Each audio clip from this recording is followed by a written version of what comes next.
ఊరిలో అంట ఒక నిజ సంఘటన జరిగింది. ఏంటో తెలుసా? ఒక మరి ఊర్లో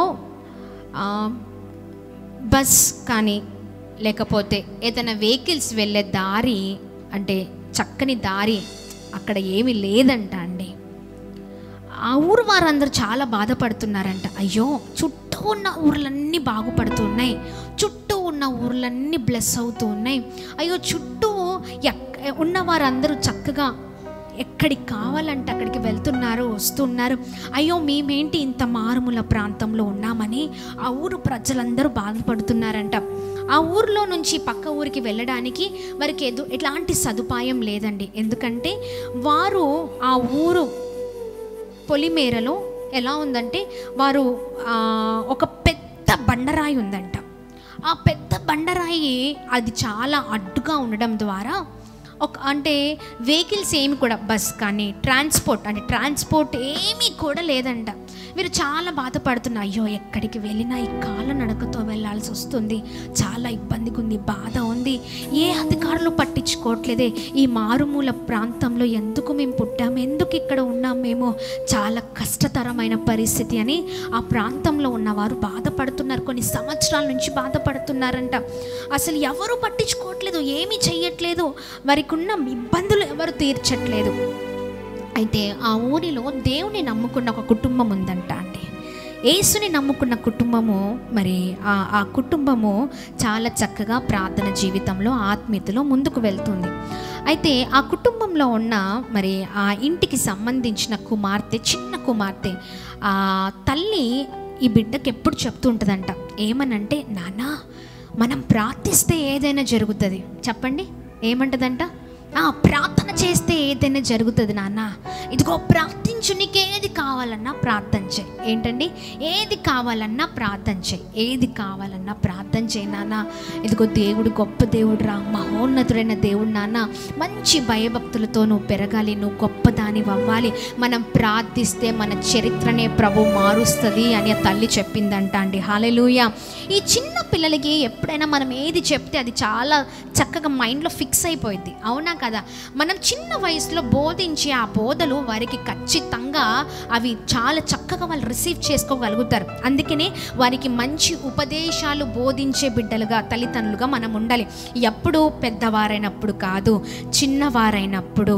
వారు కొద్దిగా అల్లరి చేసినా మనం బోధించే ఆ బోధలు ఆ చెవులో పెడుతున్నంటే ఆ చెవులో వినిపిస్తున్నాయన్నీ కూడా ఏవైతే ఉన్నాయో అవి ఖచ్చితంగా ఒకానొక సమయంలో వారిని మంచి మార్గంలో నడిపిస్తుంది. ఆ తల్లి మంచి ఉపదేశాలు చెప్తూ బిడ్డకి ప్రార్థన నేర్పిస్తుంది అన్నమాట. మరి ఈ కుమార్తెకి ఒక ఆలోచన కలిగింది. ఏంటి అంటే, మా ఊరిలో ఈ సమస్య ఉంది కదా, మా మమ్మీ ఏమని చెప్పిందంటే ఏది కావాలన్నా ప్రార్థించమని చెప్పింది. అయ్యో, మా ఊర్లో వాళ్ళందరూ చాలా బాధపడుతున్నారు, మేమందరం చాలా బాధపడుతున్నాం. ఈ బండరాయిని ఎలా అయినా తొలగించాలి. ఈ పాప హృదయంలో ఎందుకు ఆ ఆలోచన వచ్చిందండి? మా అమ్మ ఏం చెప్పింది, ఏది అడిగినా ప్రభు చేస్తారని చెప్పిందని. ఈమె ఏం చేసిందంటే, ఒకానొక రోజున పడుకోకుండా ఆమెకున్న ఆలోచన బట్టి అందరూ పడుకున్న తర్వాత ఈ కుమార్తె ఏం చేసిందంటే, ఖచ్చితంగా దేవుడి కార్యం చేస్తాడు, మా అమ్మ చెప్పిందని మోకరించి ప్రార్థన చేసిందంట అండి. గట్టిగా చప్పట్లు కొడదామా? రాత్రంతా ఆ చిన్న కుమార్తె ప్రార్థన చేస్తూనే ఉందంట. దేవా, నీవు గొప్ప దేవుడు వంట కదా, నువ్వు ఆశ్చర్యకరుడు వంట కదా, నువ్వు ఏది అడిగినా ఇస్తావని అమ్మ చెప్పిందయ్యా. ఇదిగో మా ఊర్లో ఈ కష్టం ఉందయ్యా, ఇదిగో ఈ పెద్ద బండరాయి ఉందయ్యా, యేసు నామంలో ఈ బండరాయి యేసు నామంలో తొలగిపోవునుగాక, ఆమేన్, ఇది పడిపోవునుగాక అని ప్రార్థన చేసిందంట అండి. హల్లెలూయా. గట్టిగా చప్పట్లు కొడుతూ ప్రభు నామాన్ని మహిమపరుద్దాం. ఈ చిన్న కుమార్తె ఇలాగనే ప్రార్థించి అలసిపోయి పడుకుంది. ఎందుకంటే ఆమె రాత్రంతా ప్రార్థన చేస్తూనే ఉంది, మాటలు పలుకుతూనే ఉందంట. ఇది ఇలాగనే కన్నీరు కారుస్తూ ఏడుస్తూ ప్రార్థన చేసిందంట అండి. హల్లెలూయా. అలసిపోయి పడుకొని ఉదయం కొద్దిగా లేటుగా లేచిందంట. కొద్దిగా లేచే సమయం కంటే కొద్దిగా ఆలస్యంగా లేచిందంట. ఈమె లేచే సమయానికి ఊరంతా హడావిడిగా ఉందంట. ఊర్లో ఉన్న పక్కన వాళ్ళు వీళ్ళు అసలు మాట్లాడుకుంటున్నారంట. అసలు ఏమైంది, ఇంతలా ఏమైంది అని ఈమె చూస్తే, ఈమె నైట్ అంతా ఏమని ప్రార్థన చేసింది? యేసు నామంలో ఈ బండరాయి తొలగిపోవునుగాక, పడిపోవునుగాక. హల్లెలూయా. ఎన్నో సంవత్సరాల తరబడి ఏ అధికారులు చెయ్యనిది, ఈ ఊర్లో ఉన్న మనుషులు చెయ్యండి ప్రార్థన ఏమి చేసిందంటే, నిజంగా ఆ బండరాయి పడిపోవునుగాక, తొలగిపోవునుగాక అని ప్రార్థన చేసింది పాప.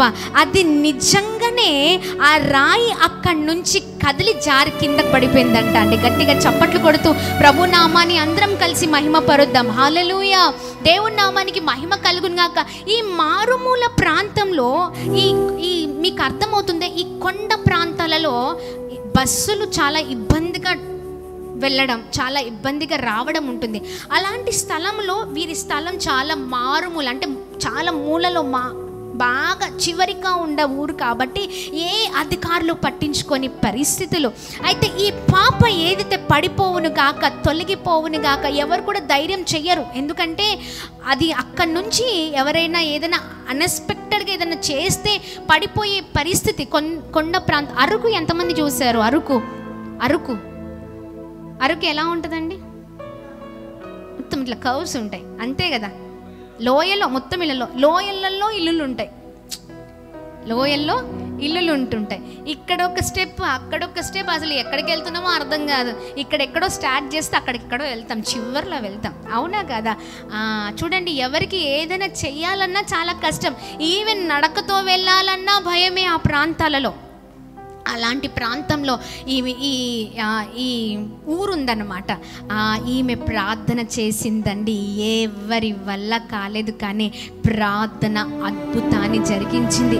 నిజంగా ఆ కుమార్తె అది చూసినప్పుడు, విన్నప్పుడు ఆమె ఎంతగా సంతోషించిందంటే, వెంటనే వారి తల్లి దగ్గరికి వెళ్ళి, మమ్మీ నిజంగా దేవుడు గొప్ప దేవుడు మమ్మీ, నిజంగా దేవుడు ఉన్నాడు మమ్మీ ఇదిగో రాత్రంతా నేను ప్రార్థన చేశాను, నువ్వు చెప్పావు కదా, ఇదిగో ఏదైనా అడిగితే ప్రభు చేస్తాడని, ఏది అడిగినా యేసే చేస్తారని చెప్పావు కదా, ఇదిగో నేను మోకరించి ప్రార్థన చేశాను యేసేకి. ఆమేన్, ఆమేన్. ఈ దేవుడిని ఉదయం లేవగానే ఈ పెద్ద బండరాయి ఇట్లా తొలగిపోతే నిజంగా నేను ఎంతగానో సంతోషిస్తున్నాను. నా చిన్న కుమార్తె ఇస్తున్న సాక్ష్యం. ఆమేన్. చూడండి, నీవు చిన్నదానివైనా పెద్దదానివైనా, నీ సమస్య పెద్దదైనా, నిన్ను ముంచేటట్టు, అంటే ఆ సమస్య నిన్ను మునిగిపోయేటట్టు చేస్తున్నా, నువ్వు చిన్న పెద్ద ఉన్నా లేని వాడివైనా, నువ్వెవరివైనా, నువ్వు ప్రార్థిస్తే చాలు. హల్లెలూయా. నువ్వు ప్రార్థన చేస్తే చాలు. ఆమేన్. నీవు చేసే ప్రార్థన ప్రభు పైన ఆధారపడే విధానం ఇదిగో నిన్ను అద్భుతకరంగా నడిపిస్తుంది. ఆమేన్. నీ వల్ల ఏది కాదు, కానీ ప్రభు వల్ల సమస్తము సాధ్యమే. గట్టిగా చప్పట్లు కొడుతూ ప్రభు నామాన్ని అందరం కలిసి మహిమ పరుద్దాం. హల్లెలూయా.